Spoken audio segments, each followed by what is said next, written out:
Because it's not a place of punishment for mortals. It's a place of punishment for beings that are bigger and nastier than human souls. So, yeah. And this Humans can party, just come and go. yep, and this party was interesting to say the least.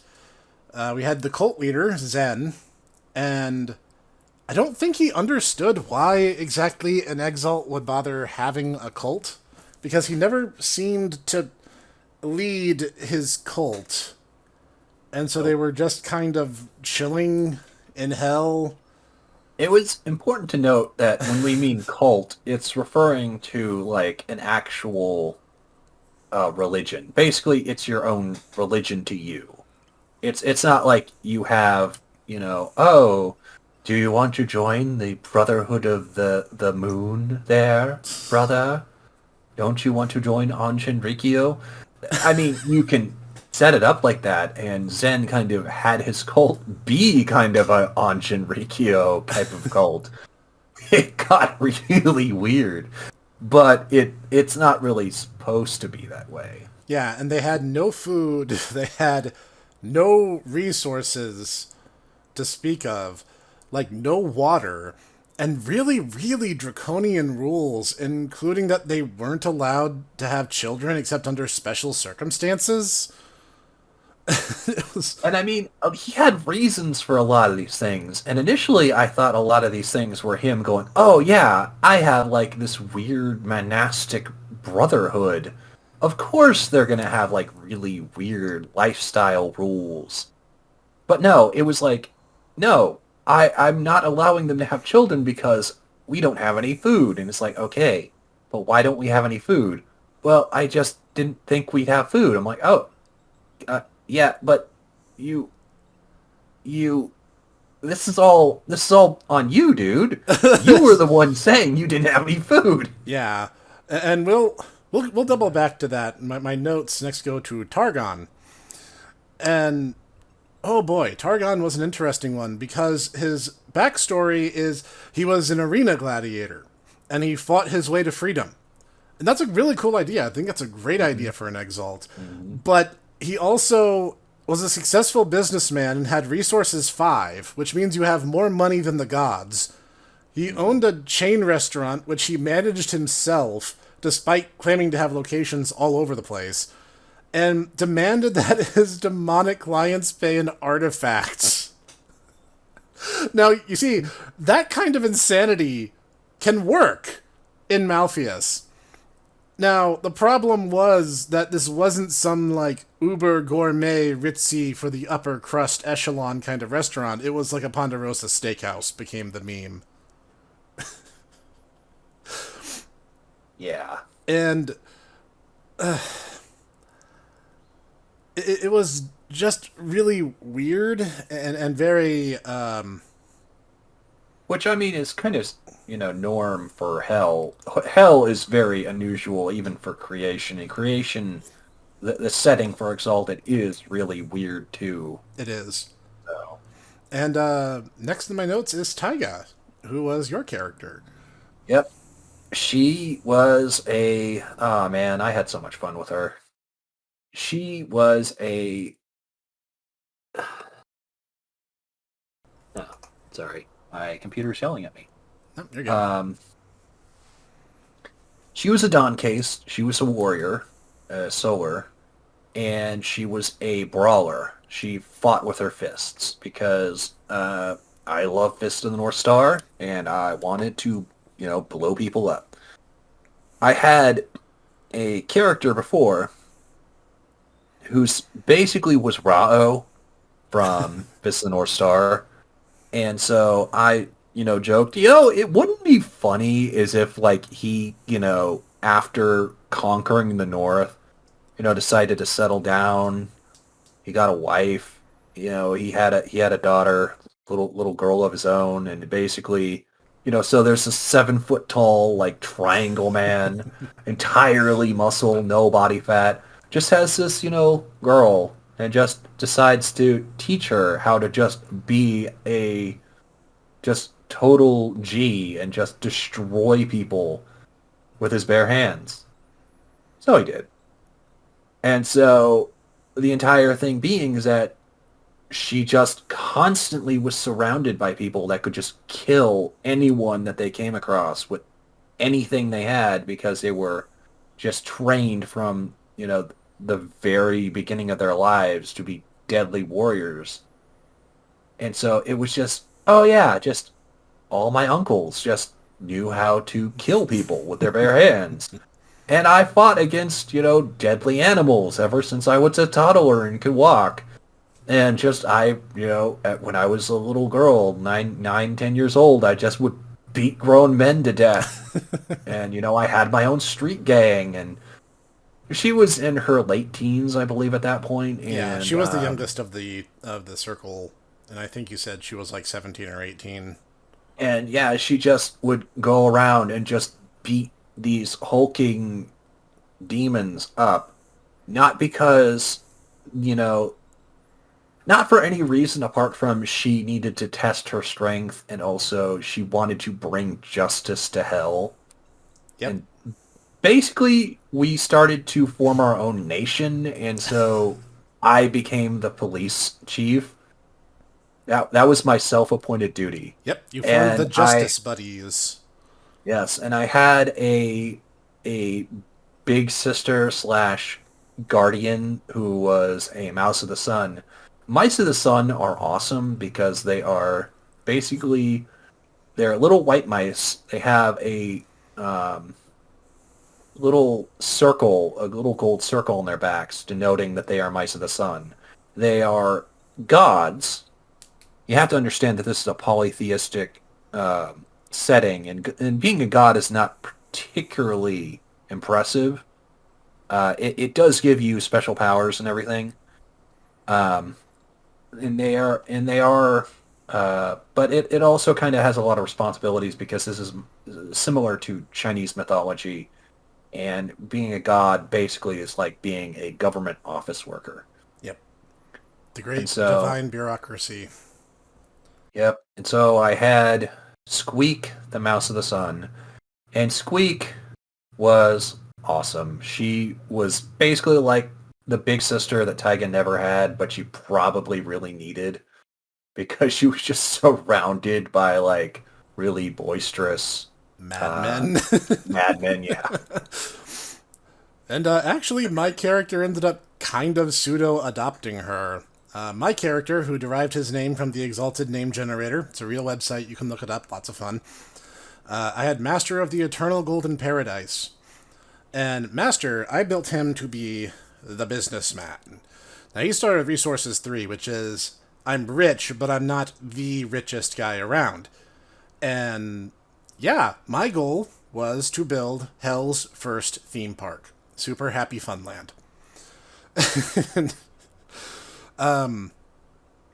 I had a lot of fun designing this character, and Master, to this day, remains one of my favorite exalts that I ever designed. And I even had to lace everything about him with stupid puns. Like, his weapon was a reskinned giant hammer into an abacus named Smithlock and Keynes. And my armor was the heavy plate mail called the God Dragon Plate, or the GDP for short. For some reason, there's a series of lesser artifacts called Hearthstones, and they are tuned to a particular element and can have different properties. Well, the two that I picked, because Master's homeland was water aspected, were both water themed. They could find water where there was none, purify water if it was ever tainted. Which, lo and behold, a particular desperate no food having cult was in desperate need of.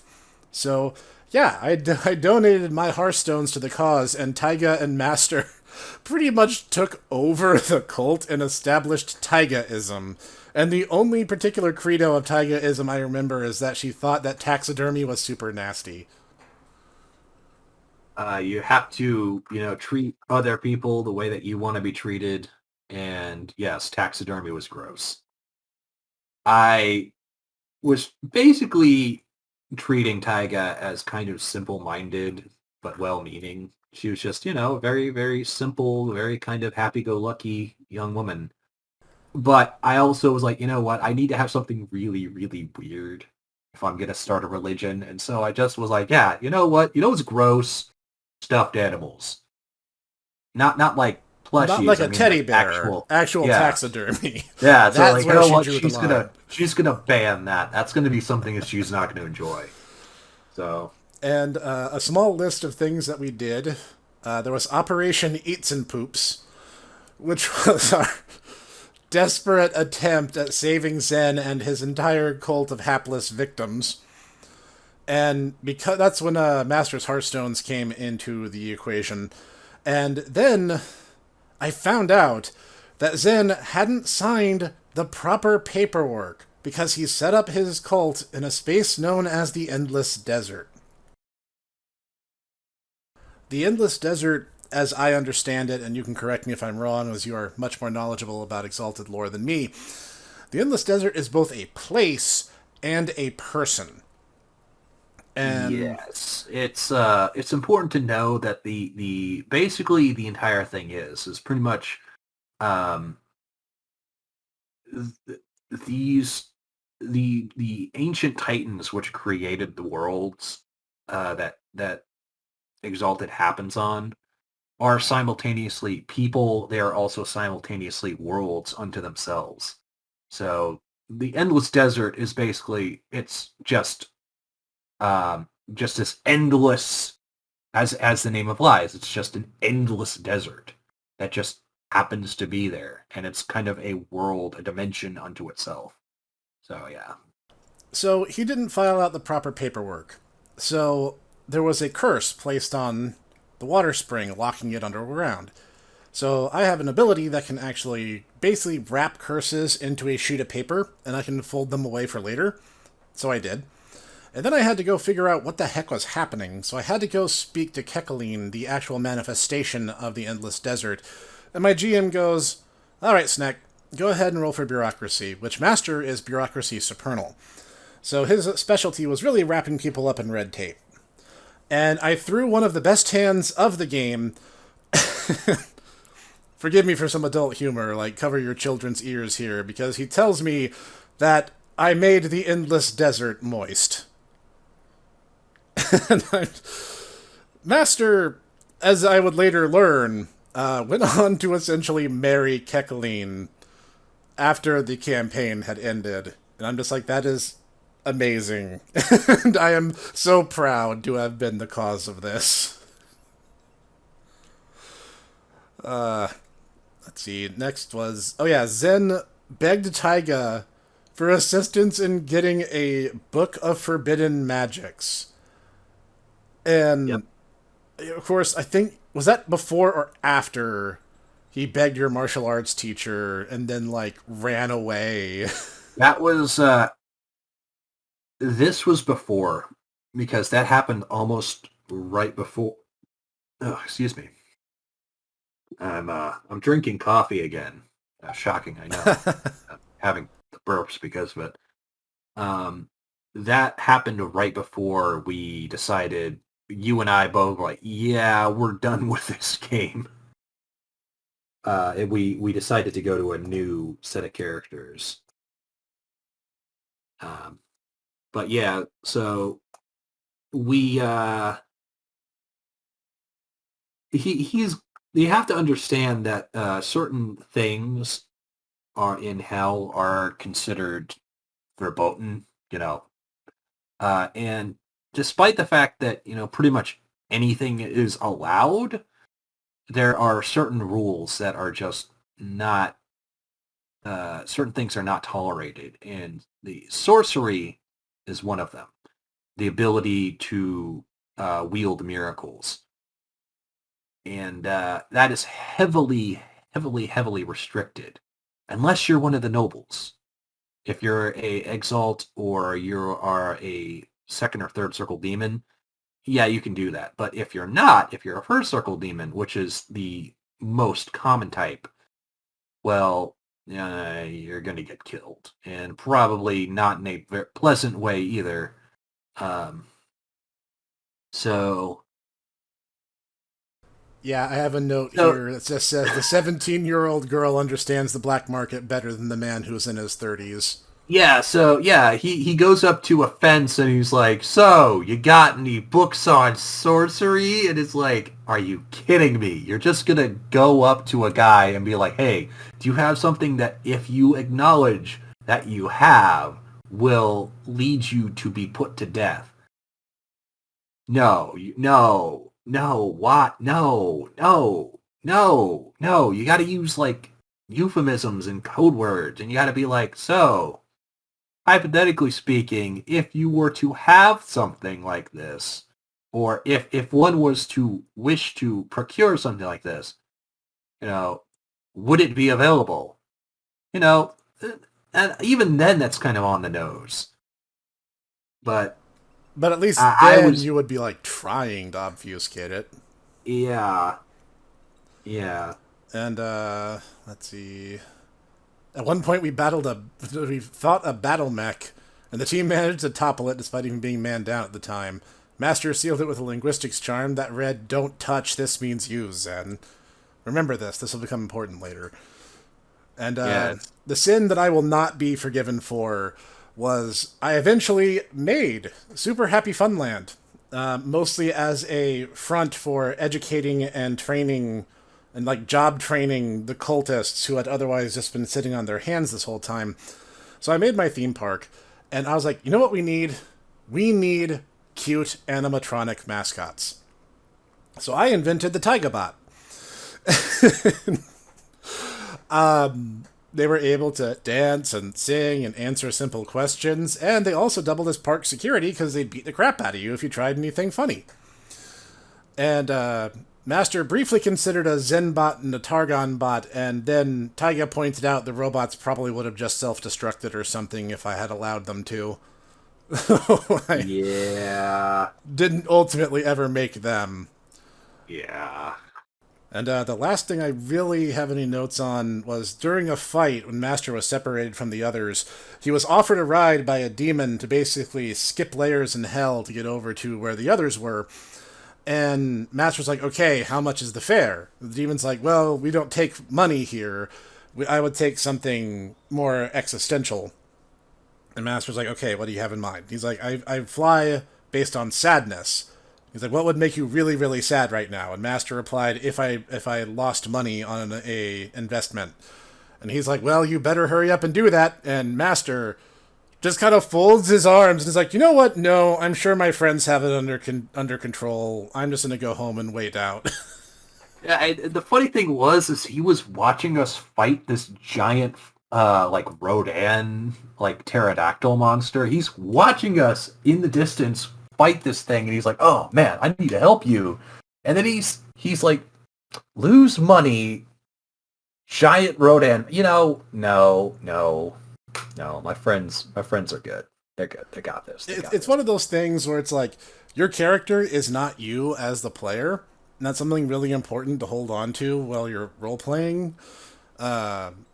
Because if it was me, I was like, oh yeah, I would do anything to help my friends. But this is Master, and Master is not me, and Master has different priorities. So he just kind of folds his arms like, no, they got it. It's cool. It's fine. Yeah, and the worst part was too is that I my character Taiga was holding Zen, and we were running from this thing. Is like, and the entire time I was thinking to myself, I was like, I would fist fight this giant Rodan bird monster, but Zen is not a combatant. I can't risk him, and he's my friend. I, I, but I really want to fist fight this giant kaiju bird, but he's my friend. It's really frustrating. And then, Ah, then Squeak offered to take it down with an anti-war strider rifle that she pulls out of nowhere. yeah, I kind of realized that a lot of the problems that arose from that circle was me just kind of making comments that really, honestly, I really should not have made. Like the entire comment about the anti-material, anti-war strider rifle. with just me joking that like, oh yeah, Squeak is always prepared. Of course she just has like a anti-vehicle sniper rifle with her. I mean, that's, that just stands to reason. I didn't actually think that, she would have one, but of course my GM goes, oh yeah, yeah, of course she's got one of those. It's like, why would a mouse have a sniper rifle? Uh, Because it was funny, and we have one of those I mean, GMs who rewards people being able to make him laugh. Like, he even tried to corral us into a situation where he would disarm us and then throw us into combat. So I quoted Lord of the Rings, and I was like, "You would not deny a merchant his abacus," and he lost it. He was like, "Okay, you get a pass. You get to keep it." mm, He lets us get away with things that maybe are bending the rules a little bit if we keep it entertaining and fun, which I think a lot of players and GMs really need to take to heart. That's your important takeaway for this episode, kids. yeah, honestly, yeah, a lot of it is communication. Rule zero, really, honestly, rule of fun. But yeah, if it's not fun for the group, because that's on it, it's a role playing game. It's not, a role playing like test of endurance. If you're not having fun, that's the entire point. So, and that's kind of my frustration with a lot of the newcomers who are like, "Oh boy, Critical Role! I love D&D." It's like, "Oh, but this isn't like Critical Role." It's like, no, it's not going to be like Critical Role because that's their group. They have their own dynamic. You're going to have to, find your own dynamic with your group. Um, so yeah, are we finally to Valentinian and Scarlet now? Yes, actually, because that's around the time that game ended. And do you want to start with your character? Well, at this point, I'm like, you know what? I feel like there are certain people that just don't understand really what this is, what Exalted is. So I'm going to create probably the most bog standard character that I can. And, well, they were anything but. The entire thing that I wanted to do was I was going to create a knight on a horse with a sword. You managed a couple of those things. Yeah, I managed a couple of them. So I had a horse, or rather, I had a steed, and the steed actually is a simhata. They're a lion horse.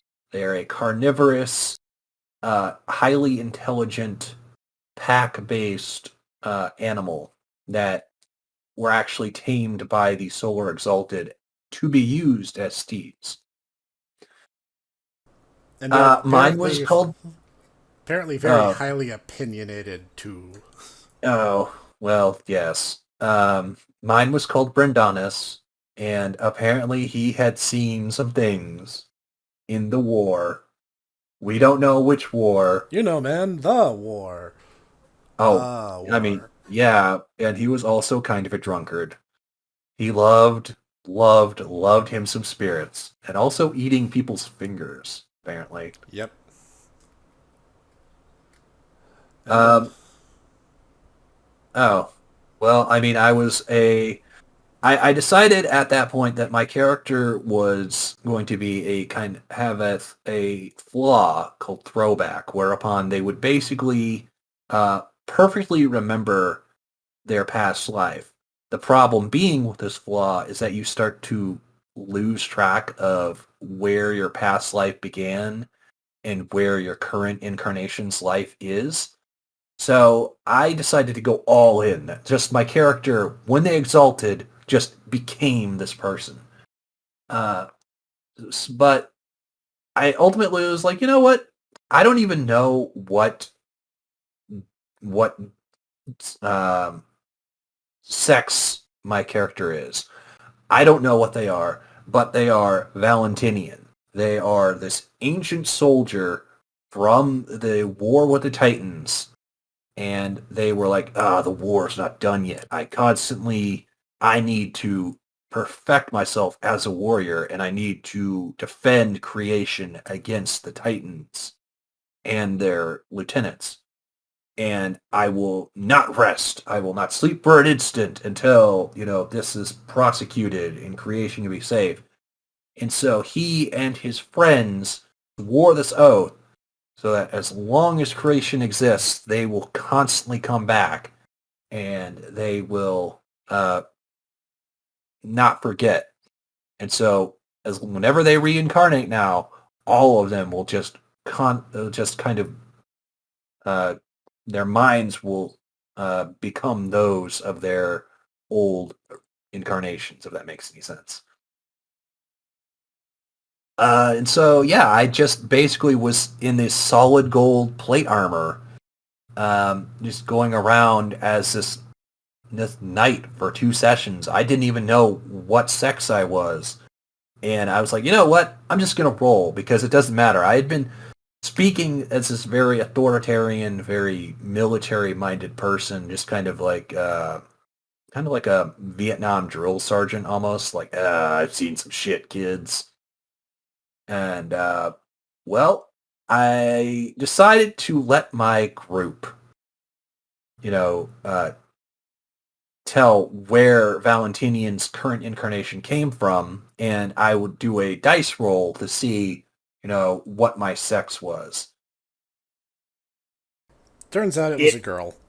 I was about to say, it was definitely, they're like, yeah, you're a girl, and oh, by the way, you're also from Antang. So I was speaking like a drill sergeant with a foul mouth, and I was actually a little Indian princess, basically. And I mean Indian as in, like, from the subcontinent of India.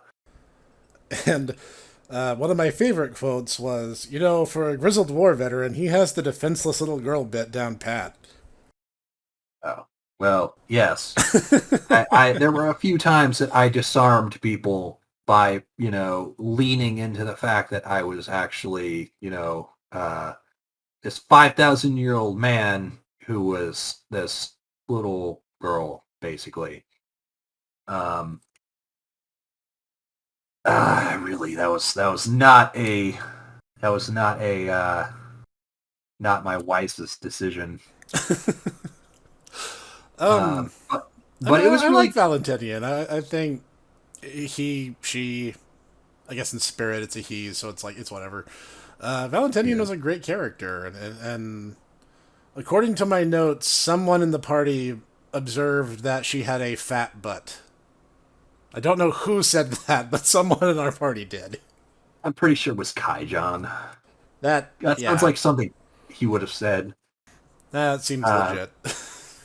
yeah, we had one of the recurring friends was Valentinian's best friend, who was a lunar, and he was Kaijon the Younger, and he had a very distinctive way of speaking, and also was very, very sarcastic. So, and so, of course, the GM would have him show up and just make really wry observations about everyone and just roast them endlessly. Um, He became one of my personal favorite NPCs. yes. And he would always be like, ah, yes, Valentinian, how goes it, my friend? And he would always just, my friend, my friend. Uh, And then there was Wolkenstein, who was both great and terrible at the same time. yeah. And he was a wrestler, like full on WWE wrestler, just in the Bronze Age. And Mm-hmm. I think he was the biggest alcoholic in the party. I think all of us drank in character to some extent. I think Mm-hmm. he was up and away like lifting barrels over his head in order to just down the entire thing in one go, kind of drunkenness. Mm-hmm. Well, I think it was because we all just saw how good flaws were, and it's like, ah, yeah, drinking. That's a thing I do. That's a thing I can that's a thing I will tolerate, to inconvenience me. Whereas for Valentinian, it was because, oh, I've seen some shit. Whereas with Wolfenstein, I don't really know it added anything to his No, character. I think it was more just an addiction that he had picked up, and like it Yeah. seemed like he was a lesser celebrity in certain parts of creation. So people buying him booze was probably just like a token of fan affection, and it probably just carried on to its illogical extreme, which is kind of how Wolfenstein rolled. Yeah, there's a lot of logical extremes with Wolfenstein. Uh, for the fact that we basically more or less came to the conclusion because of the fact that a lot of his moves were the moves that The Rock used, and the fact that his name means the people's stone, that we just like, oh yeah, he's just The Rock. He just looks like The Yep, Rock. he's just Bronze Age The Rock. Yeah, and he was like, guys, I'm a face, I'm a face, I'm a face, and he would constantly humiliate and just taunt his enemies. It's like, dude, you're a Like, heel. Just own it. and we actually encountered a few of his old rivals, and he's like, yes, yes, you came over and you destroyed me. I, fell to a pit of despair, and I became evil because of you. And what does Wolfenstein do? He's like, he starts taunting him. He's like, oh yeah, you're totally effaced. Oh man. But he It was he got his beautiful. he got his revenge though. That particular rival actually attacked him and cursed his poops, as it were. Yes, not once, but twice. Yes, and the beautiful thing is there are certain attacks you can do which will cause maiming, and basically this will inconvenience you in certain ways. And this, for some, it's like, oh yeah, you can't use your right arm, you can't use your left leg. This basically is, yeah, your body will slowly necrotize unless you do something about it. And it required him to go through a multi-day ritual in order to cleanse himself of this. And it happened to him twice. He got cursed twice. I don't know why he allowed himself to get hit with the second attack when he knew what the guy could do. But he's like, oh yeah, you know what? I'm just going to let myself get hit. Why? I'm going to no-sell what he just did. He's like, dude, he just needs to touch you. Don't let him touch you. And what did he do? He let him touch him. Yep. Yep. And so Kaijon stuffed a radish up his butt in return. No, it wasn't Kaijon. It was another one of my friends. Oh, I'm sure I have it written down somewhere. It was Gideon the Thresher. Or no, it was Malgigi. Malgigi the Yes, Owl. Malgigi. Yep. Yeah, because it was Gideon the Thresher, Orlando the Lion, Malgigi the Lion-Hearted, Kaijon the Lesser, and Soft-Eyed Luca. And these were all... Oh, and also Olia the Mouse. Oh, right. Um, which is not here. Because they were all based off of knights from the Matter of France, as I recall. And the entire thing being that, because I didn't want them to be based off the Knights of the Round. I was like, that's really trite. Everyone's going to expect that. They're like, oh, you're King Arthur. I'm like, I'm not King Arthur. So that was a thing. And so we would have kind of my friends come and go as they would, as we would encounter them. I was trying to gather all of them and browse them to aid us, but not all of them were with us at any given time. This is not One Piece. Well, it kind of Well, it was. kind of was, actually. And that's because of me. My character was Scarlet Scarab, And I kind of started in a similar way as Valentinian, where I just started with kind of a archetypical concept and rolled with it. And I was like, I'm gonna make a pirate. I want to have a cool pirate character who's one part Francis Drake from Fate Grand Order and one part Bayonetta. And so actually, she and Valentinian had similar offensive builds. They were both very melee spec characters. So I think Valentinian had much better soak because you were wearing much heavier armor than me.